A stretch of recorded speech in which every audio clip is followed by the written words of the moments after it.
3000 euros le kilo? Tu appelles tout de suite et tu dis oui. Fumer, c'est nul. Ça fait tousser. C'est toi qui fais la loi maintenant. Je fais pas la loi, moi, non. Moi, je suis dans la diplomatie, moi. C'était votre sœur. Merci la gueuse. Tu es un laidron mais tu es bien bonne. T'as pas vu ton pif, hein? Quand tu te mouches, t'as pas l'impression de serrer la main à pote? Écoutez, vous montrez l'homme que vous voulez sur les photos, et moi je dirais que je le reconnais, et comme ça c'est réglé. Et je ferai la même chose au tribunal s'il le faut. Ça va très mal. Sa femme l'a quitté en plus. C'est un homme brisé, le cœur, les reins, tout. Bien dormi? Comme un bébé. Et vous? Comme un homme. Nous vous octroyons 45 secondes d'avance. Sans blague! Et vous croyez que j'appelle pour commander une pizza? Is it okay with you? Vive le cinéma!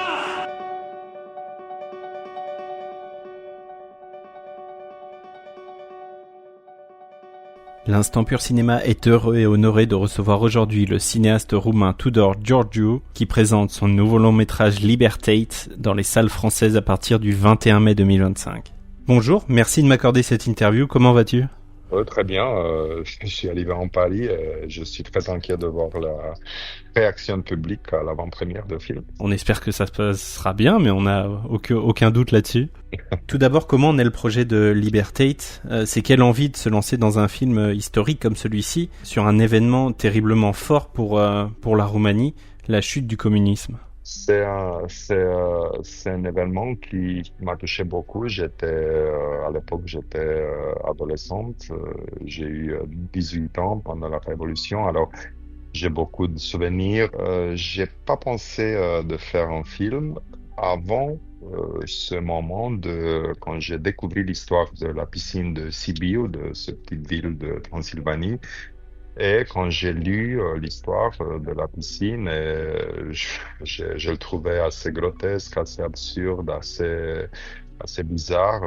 J'imaginais, c'était comme une sorte de tragédie grecque avec toutes les personnages principaux, tous les héros négatifs, positifs, toutes les hommes ordinaires qui sont peut-être par hasard là-bas. Et je me dis, c'est peut-être un très bon point de commencer ou d'essayer d'écrire un scénario sur cette histoire réelle. Une plongée en pleine révolution roumaine de décembre 1989, inspirée de faits réels. Le film met en scène l'arrestation et la détention illégale de centaines de miliciens présumés fidèles au régime en place dans le bassin vide d'une piscine désaffectée. Alors que règne le chaos et la confusion entre l'armée, la police, la sécurité et les civils, les 552 hommes pris au piège, considérés comme des terroristes, vont vivre des journées interminables de peur et de privation. Ia zi, cine te-a pus să tragem poporul de pe stradă?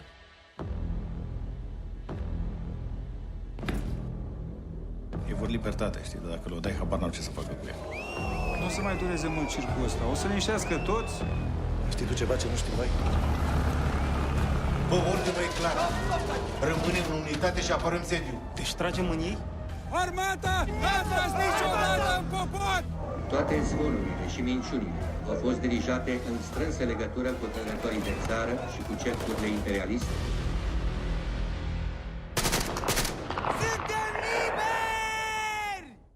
Ça a été justement quel travail de recherche pour mettre en place tout ce film? Oh là là, c'était beaucoup de recherche parce que j'imagine. Parce que c'est un style d'histoire que si quelqu'un parle avec par exemple les gens qui travaillent pour l'armée, c'est une sorte de narration.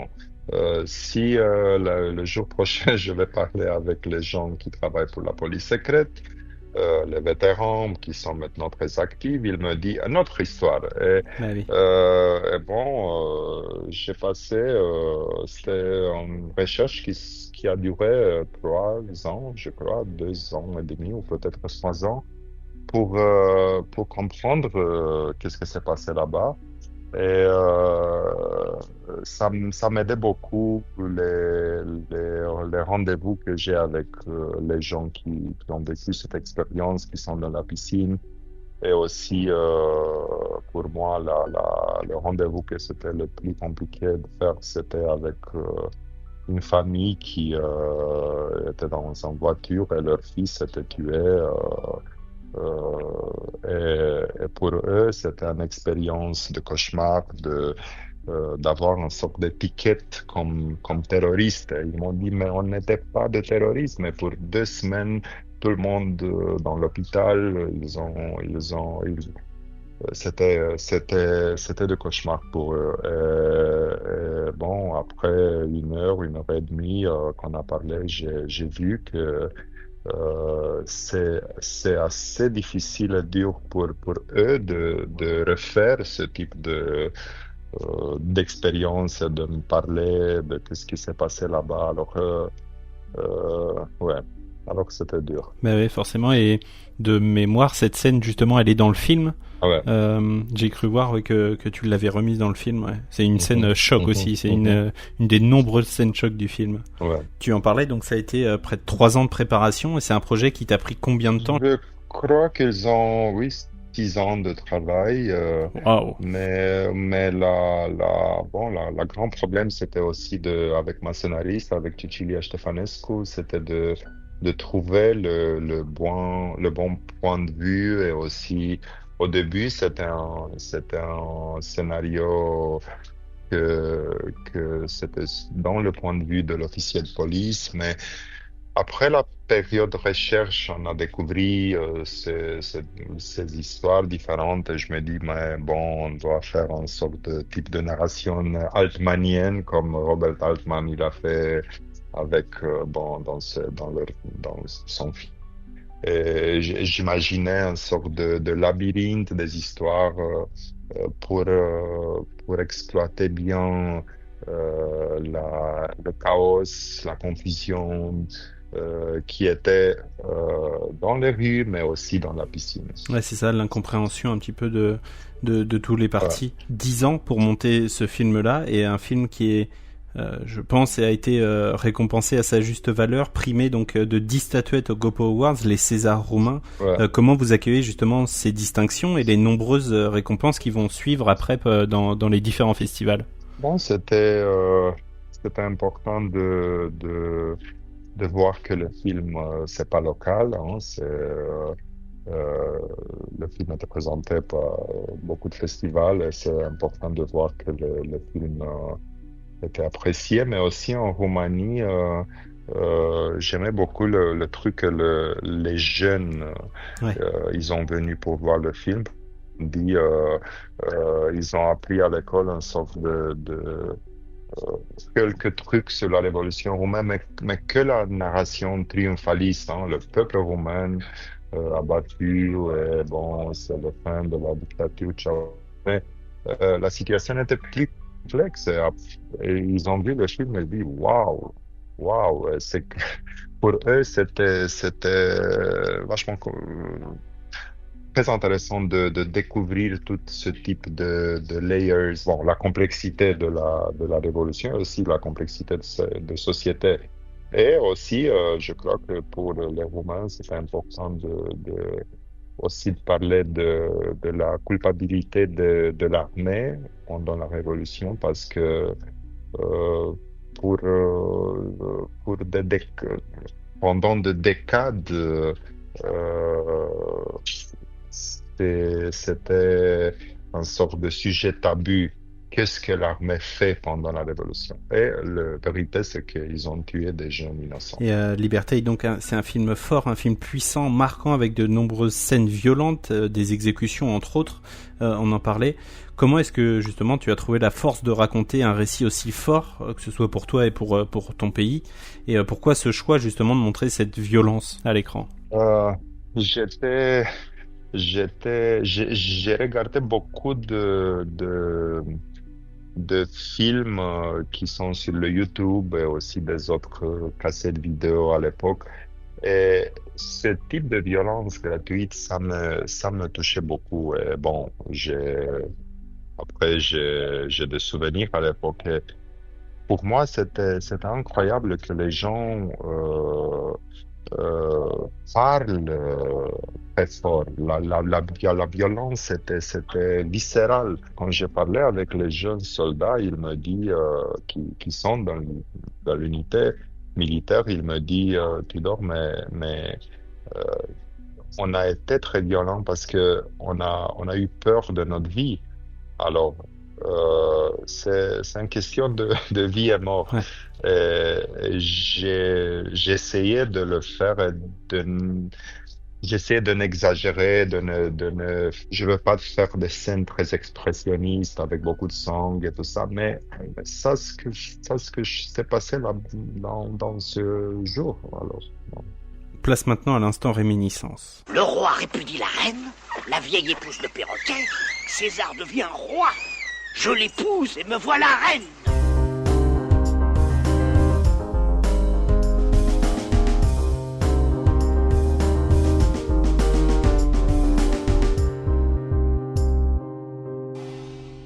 Donc je vais te poser plein de petites questions pour répondre, c'est ce qui te vient à l'esprit tout de suite. Si je te posais des questions demain, tes réponses pourraient être complètement différentes, il n'y aurait pas de souci là-dessus. Ouais. Quel film te ramène directement en enfance ? Le couteau dans l'eau, c'est un film de Roman Polanski. Ton film parfait, c'est quoi ? C'est quoi ton 10 sur 10 ? Ah bon, c'est Jules et Jim de François Truffaut. Oh, génial. Une affiche de film qui t'aurait marqué ?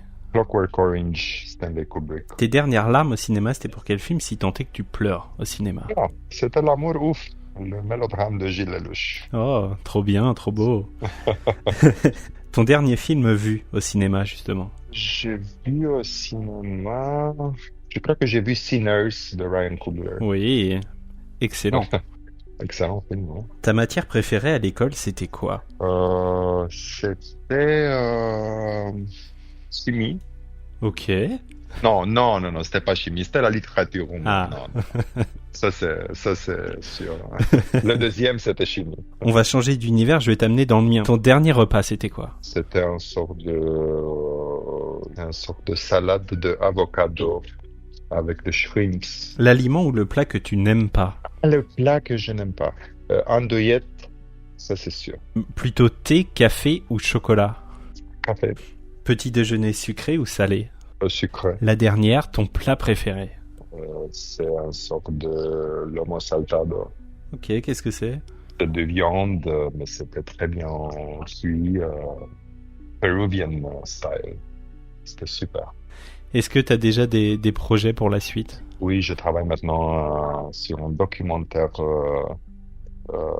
portrait de la grande gymnaste roumaine Nadia Comaneci, l'héroïne des Jeux Olympiques de Montréal. Elle a obtenu là-bas le premier 10 dans l'histoire de gymnastique. Maintenant, elle est dans les États-Unis et l'année prochaine, elle va célébrer 50 ans de cette performance incroyable, le premier 10. Alors, c'est aussi un film sur sa très compliquée cohabitation avec la police secrète de Ceausescu. Ils ont surveillé. Alors, c'était très, très compliqué pour elle d'être la gymnaste parfaite en la Roumanie pendant Ceausescu. Waouh, j'ai déjà hâte de le voir.